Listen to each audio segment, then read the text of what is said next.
You are experts in different areas. We are launching the MSc in economics. I think Hans was asking Bachelor of Arts, because there are places where you have Master of Arts. In economics, some universities, it's Master of Science. When you're studying economics, you learn that it's both a science and an art. It has social impacts and social implications. So sometimes it's placed as an art. At the same time, because of the rigor, the models that are being used, it is considered a science. So in that case, I would like to start with Professor Mudida, and the questions are, you have a very strong background in capacity building and even mentoring across Africa and global institutions. So what are some of the skills that you want the next generation of African economists to have so that they can influence policy for sustainable development, not just development? The statistics we've seen here are not sustainable. So what can we do? And then remember that you also have a very extensive experience in macroeconomic research and applied econometrics. So what can we actually put in rigorous research, but balancing the realities? Because you can do a very good paper and it remains in the bookshelves. Professor Mudida? Yes. Okay, thank you very much. First of all, just to thank Sims for inviting me to this panel.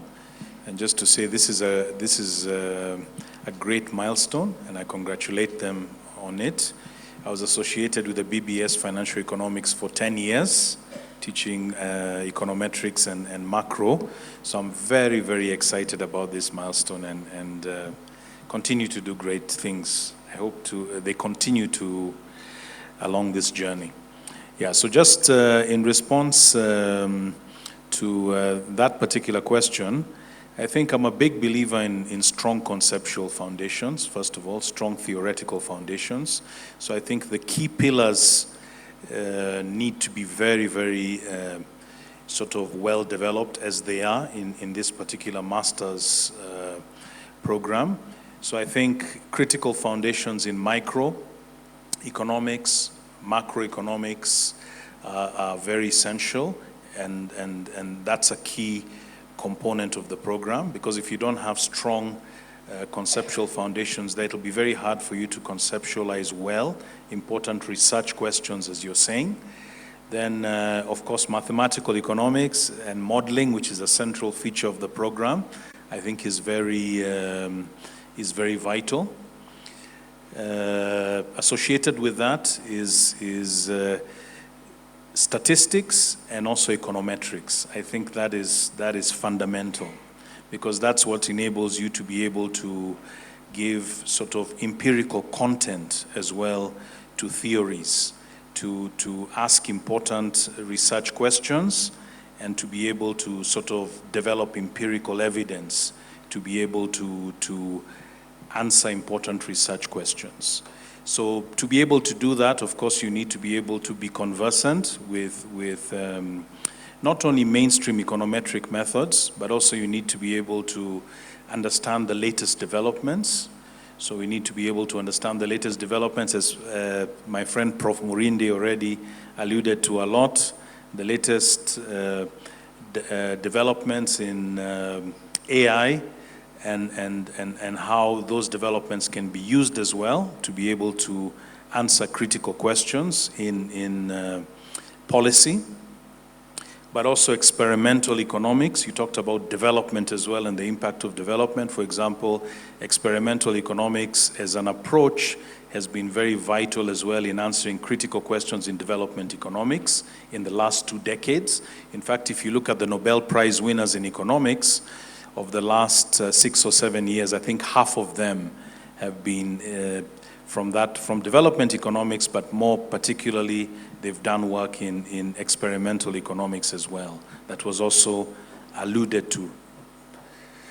So I think that conceptual foundation is the start, and that's why we talked about, some of the speakers talked about, having, fully baked economists, in the sense that you have a strong foundation. And even when you get into practice, I think we always say there's nothing as practical as a good theory. You need good conceptual foundations. You need to be working with students who are excellent and then get onto an excellent program like this particular program. But in addition to that, good technical skills, I think there are many other skills you need to be a successful economist. And the first one I would say is beyond sort of the technical skills, is just curiosity about the domestic economy, curiosity about what's happening regionally in Africa, and curiosity about global events and global developments as well. So you need to be up to date, and you need to be passionate about understanding what is going on, to be able to apply these strong conceptual foundations that you have. Yeah. So I think that's very, very central as well. And then something as well that was alluded to when Carol gave her very insightful quotes from famous economists was broad reading culture. It's a kind of eclectic reading culture. Of course, in economics, you should read great minds in economics and look at seminal papers, but I would say you also need an understanding of history. You need an understanding of philosophy. You need an understanding of politics. So, and you have to be passionate in reading broadly. If you only apply an economics mainstream lens to understand them, then you'll not have a complex enough understanding to be able to come up with really good solutions. So broad reading culture, part of, let's say a good economist's repertoire should include sort of broad reading and a culture that emanates from that. Then, of course, this was alluded to by several speakers as well, is you need to be a person of character. So you need to aim to be virtuous. You need to aim to develop wisdom. You need to aim to develop integrity. You need to have courage as well. So I think character is very important as well as you seek to be a great economist. Aristotle said, we are what we repeatedly do. Excellence then is not an act, but a habit. So we need to develop good habits as well. They need to underpin our work, even in as much as knowledge is very important.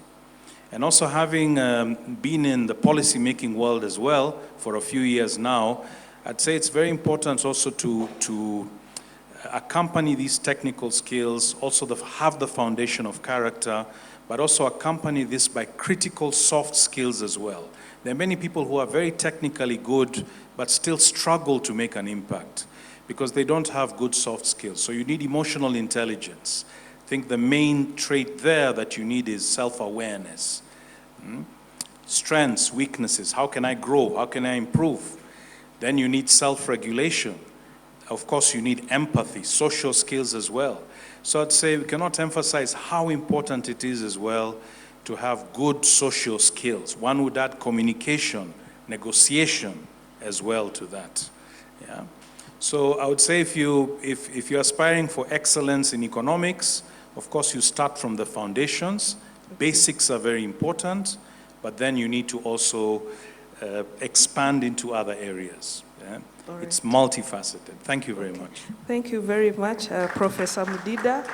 If there's anyone here who wants to join this course, you already know what you require. I would like now to move to Dr. Rose Ngugi.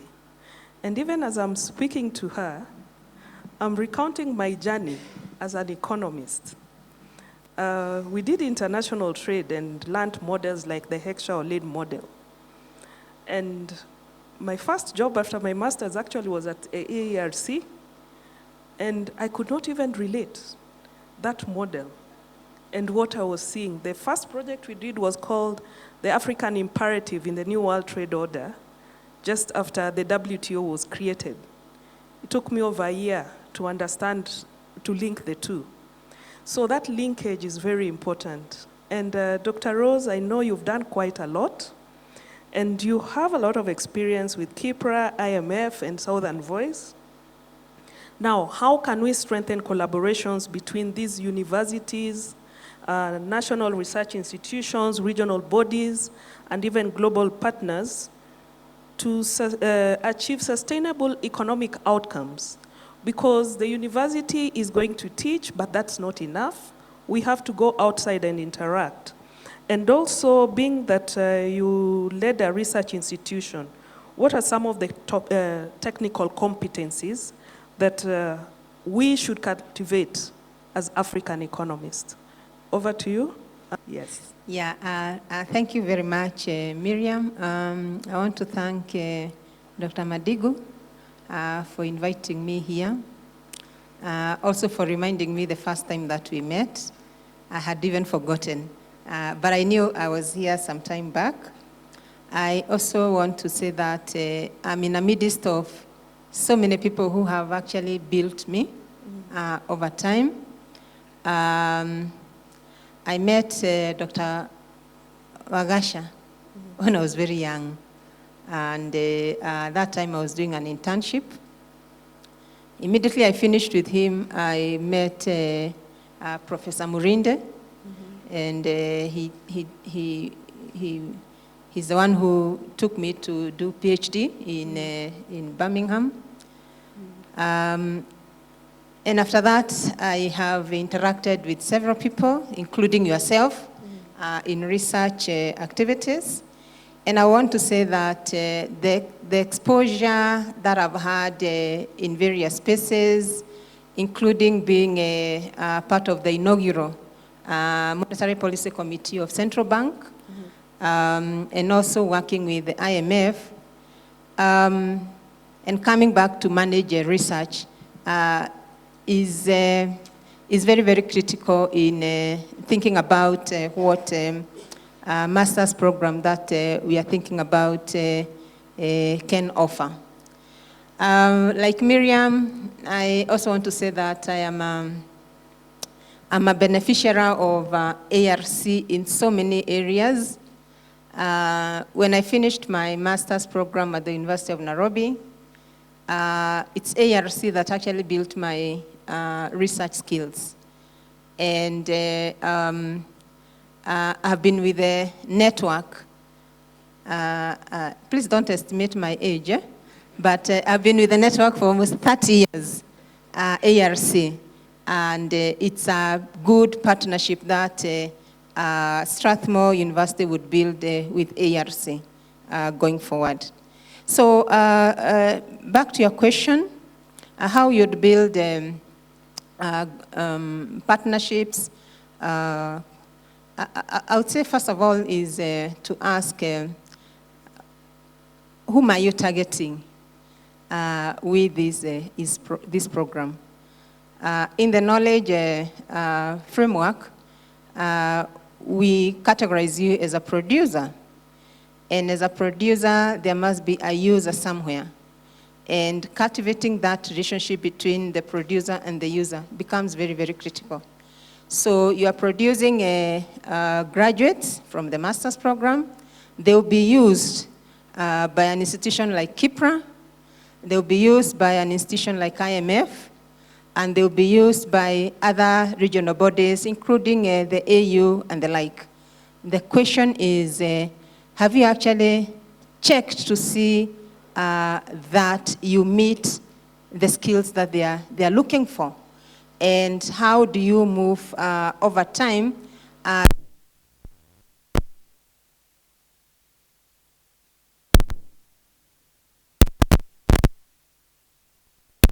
those who are looking for the skills? There are those days, because I've been in this space for a while, when you would want to employ somebody with masters in economics, and you hear that that person has gone through the CMAP, you have, I mean, you are clear that the person can deliver.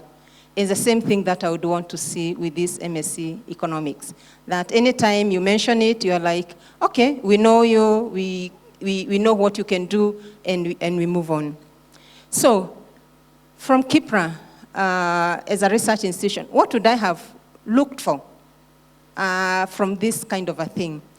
I would have looked for somebody who has the analytical skills. I've seen you have many programs that you are offering, statistical programs that you are feeding into, which are good.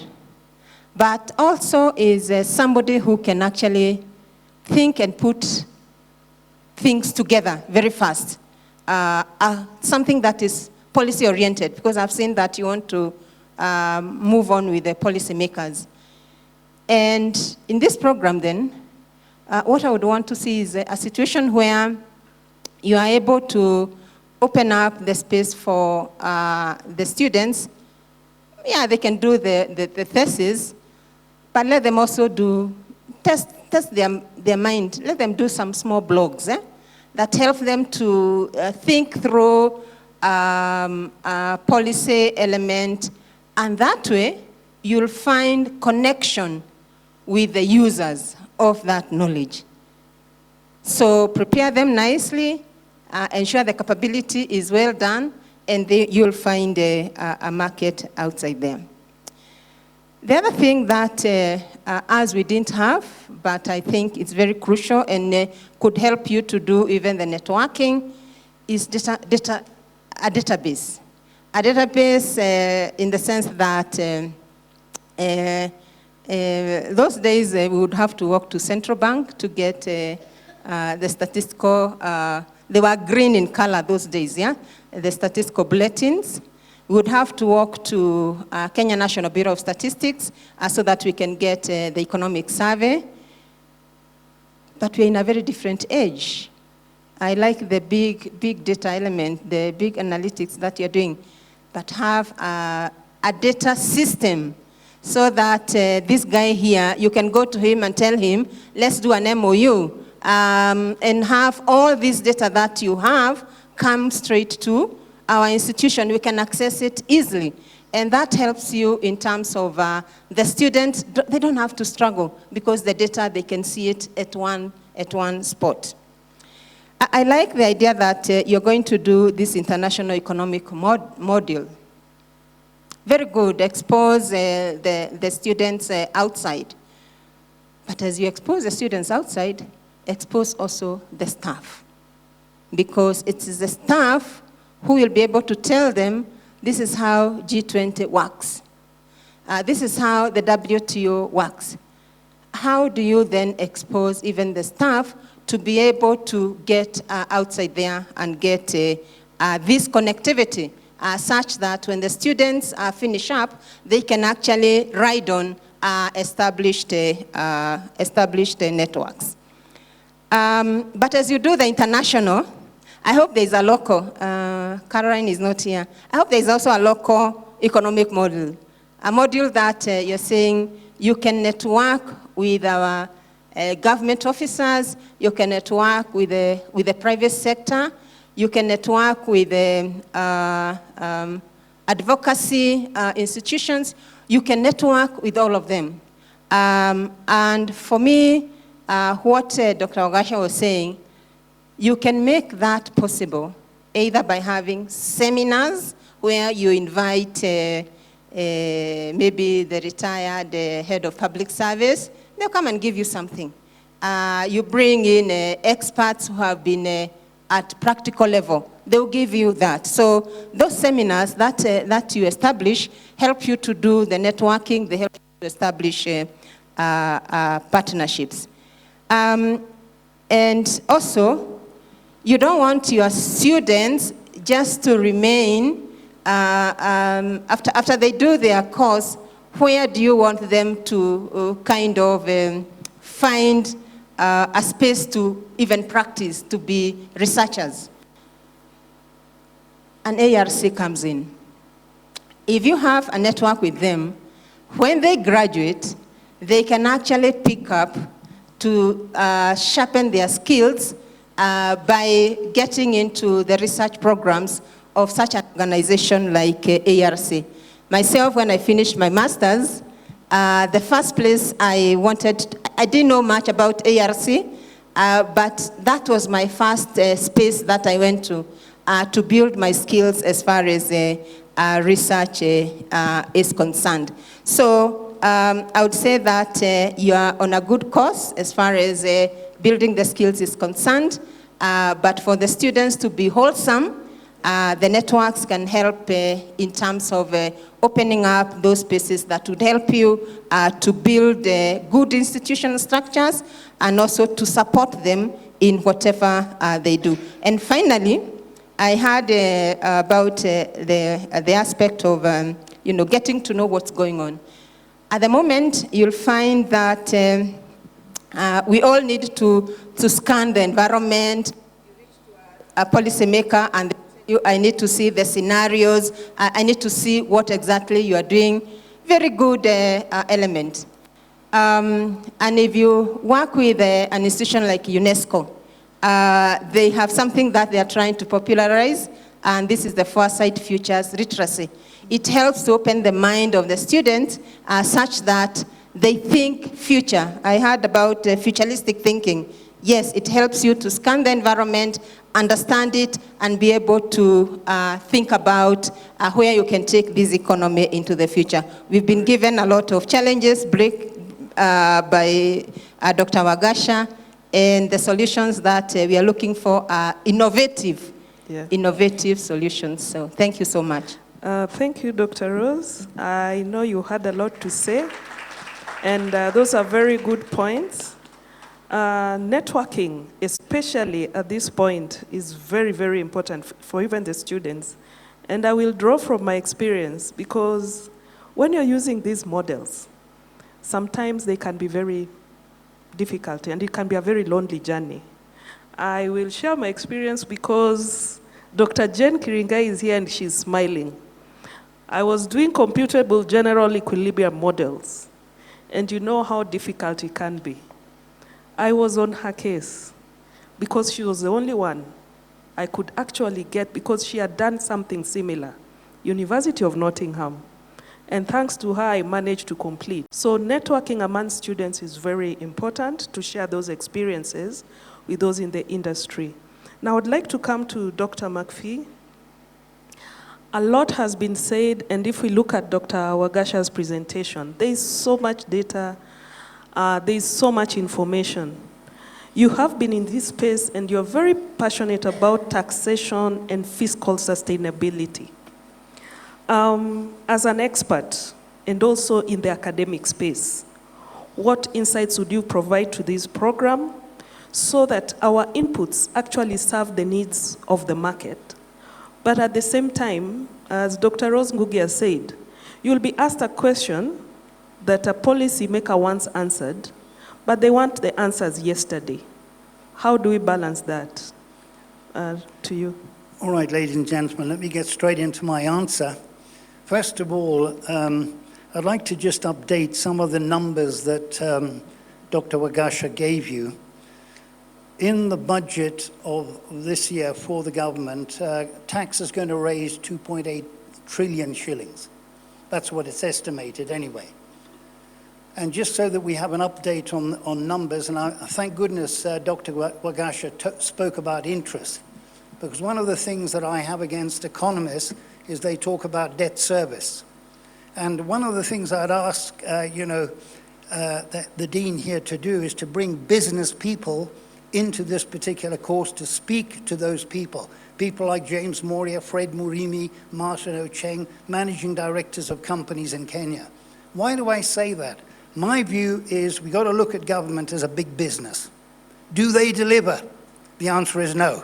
But anyway, it's so important here that we understand. Number one, get business people there so that they're going to bring people down. Now, why do I say that? And one other thing is, I'm a director in several companies. In one, we had 37 million shillings stolen. In another, 25 million shillings stolen.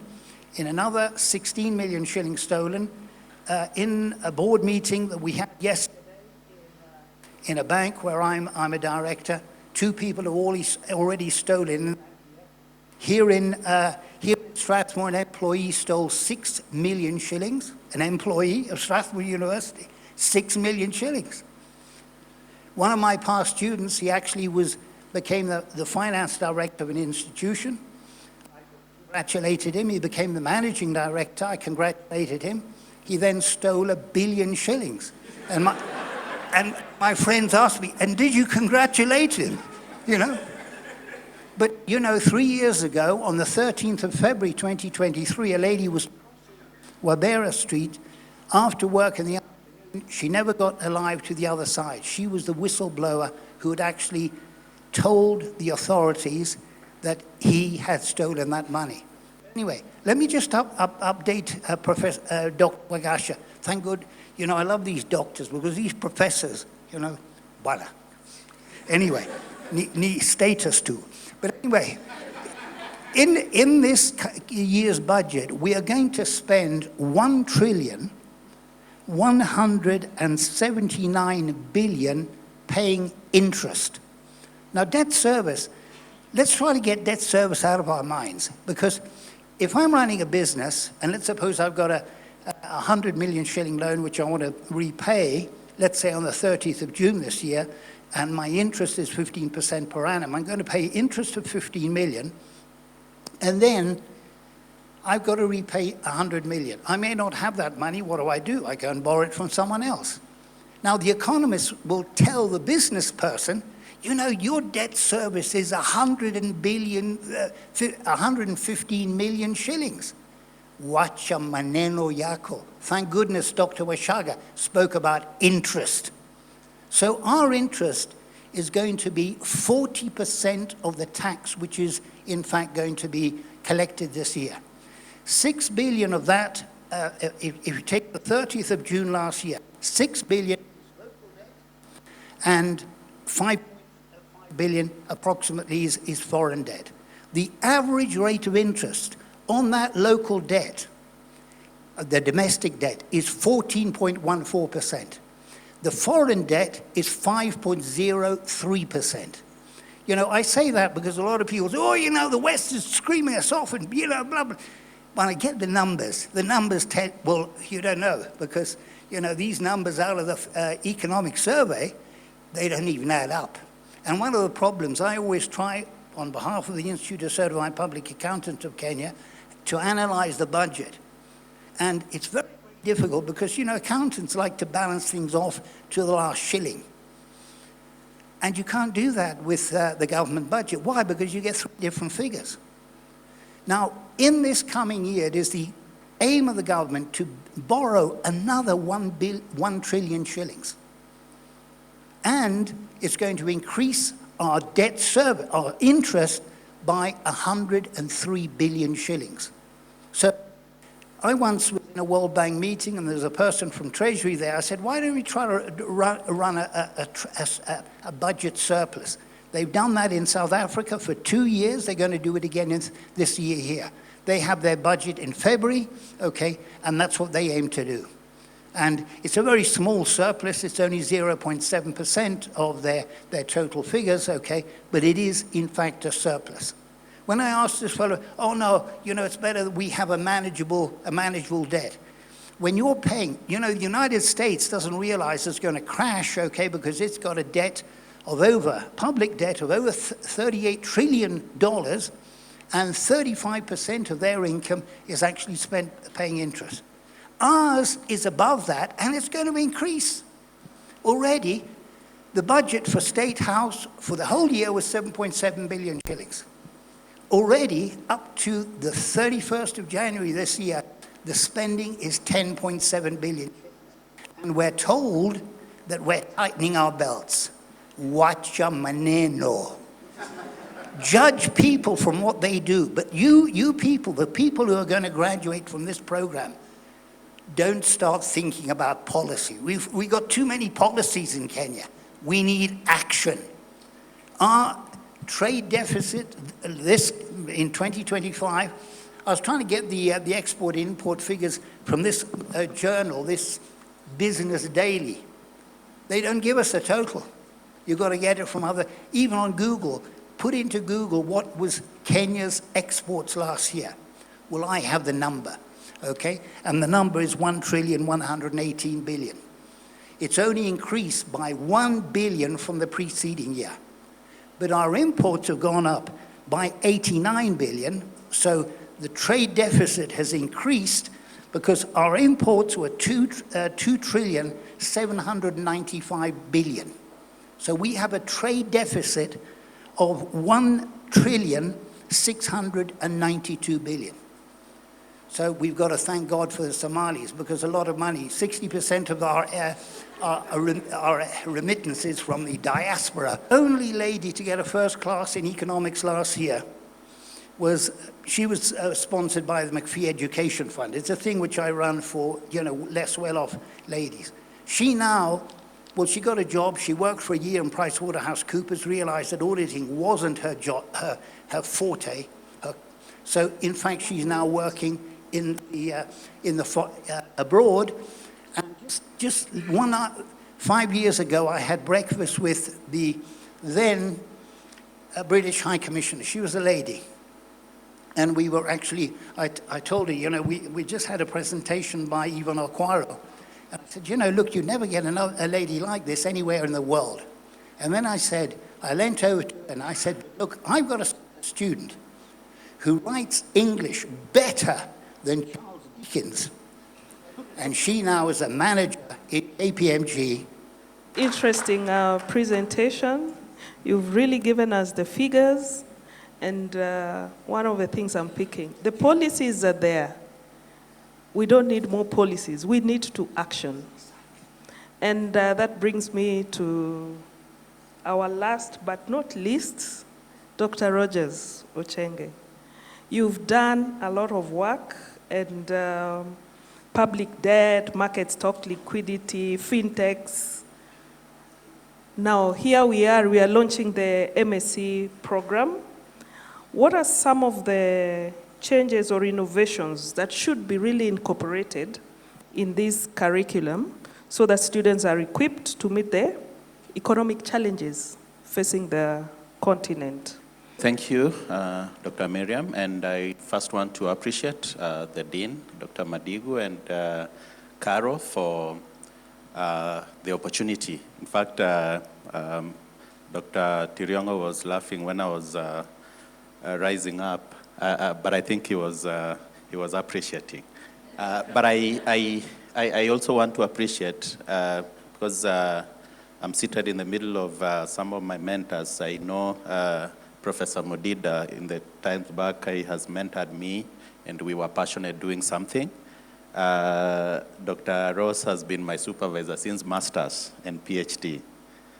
And she also, in a way, introduced me to Professor Victor Morinde. And I really want to appreciate ARC for the opportunity that it has given us. So to the question, what universities? Yes, indeed, I have taught in the university now, maybe in the last 10 also years. And this program, the changes or the innovations I would like to see, probably around 3. One is the analytical depth, which I think this program promises nicely. One of the things that really was at the top of the mind then through Treasury was macro modeling. That's something that perhaps this program should be able to venture into. But also even in terms of econometrics.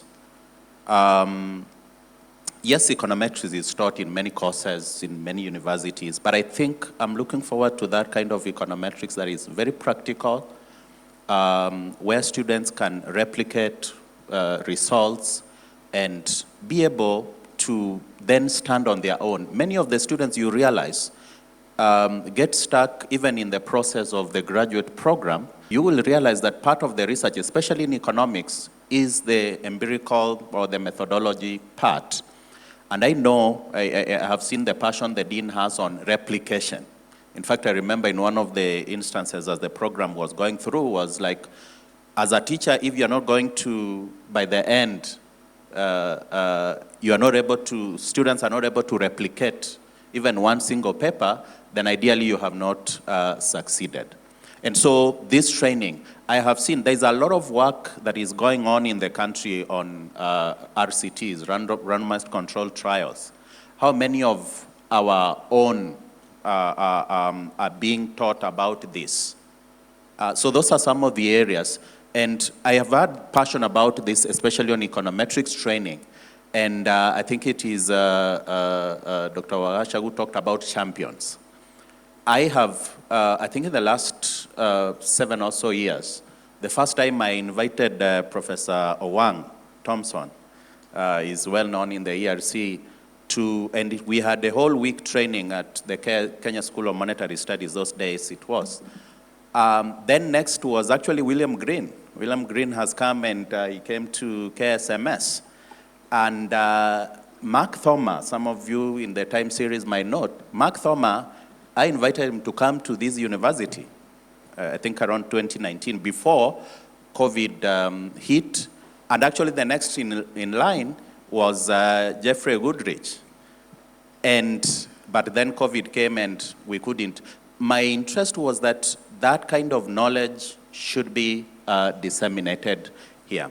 And then the second innovation that a program, I'm looking forward to a graduate program, and especially this program, is the integration of data science and economics.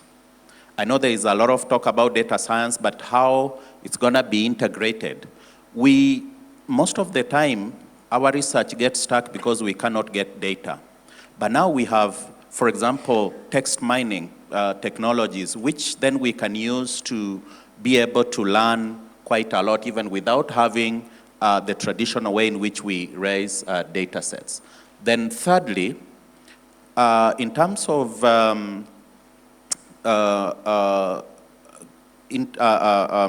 connections or partnerships, I'm hoping to see a co-supervision where we have somebody from the industry being a supervisor together maybe with some academic staff.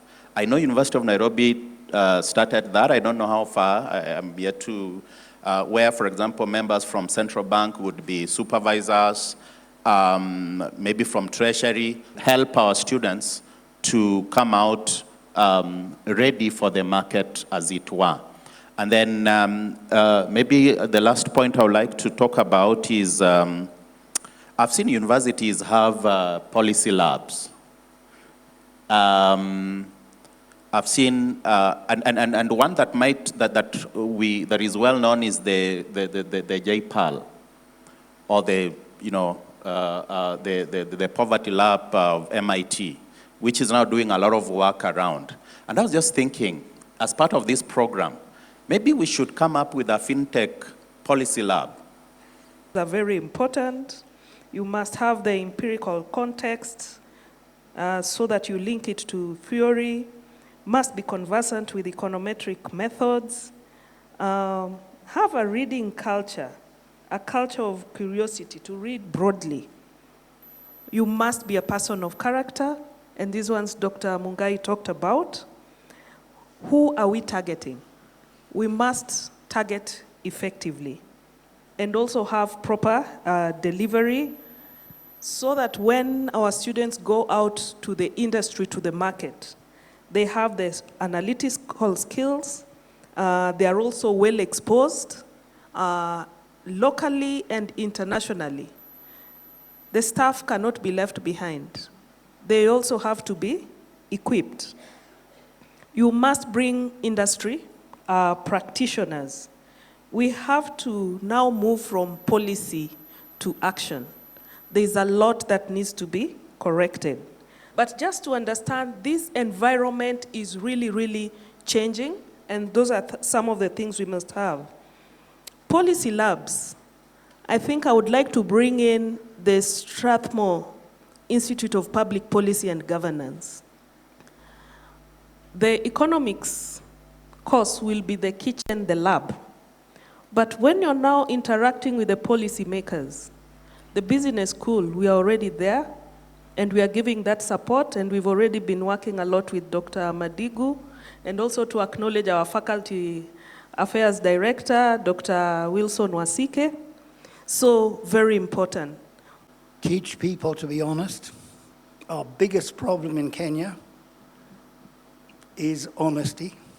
Our biggest problem, from the top to the bottom, is honesty.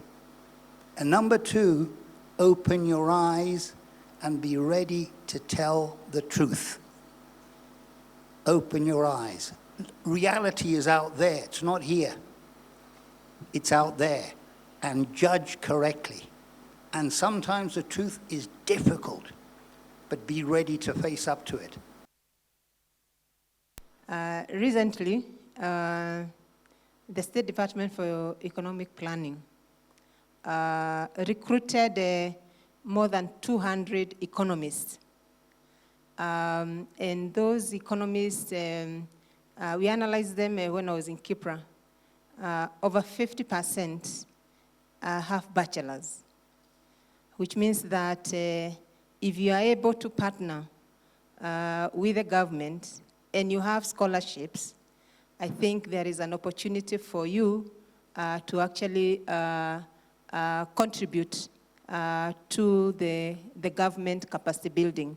And I think the last time I had talked with the PS, I think he was looking for such kind of partnerships and looking also for funding for such kind of things. So it's a good opportunity, and it will actually go straight to policy making process. I think the second thing I also want to echo, Professor Murindo has talked about the matrices. I know when I was in Kipra, we started coming up with various matrices. And the reason why we were coming up with them is because, as you've indicated, we have adequate policies, but it's the implementation that is an issue. And you don't want just to implement for the sake of saying that you dug one borehole. You want to say that the borehole you dug had this kind of impact. And matrices are very, very crucial because they help you to see the bigger picture of what is going on. So helping the students actually to get to that level would help us move our policy discussions beyond making policy to implementing action oriented. Thank you very much. We come to the end of the session. Can we clap better for the panelists? So, colleagues, we come to an end, and I think it's now time to hand over to the next session.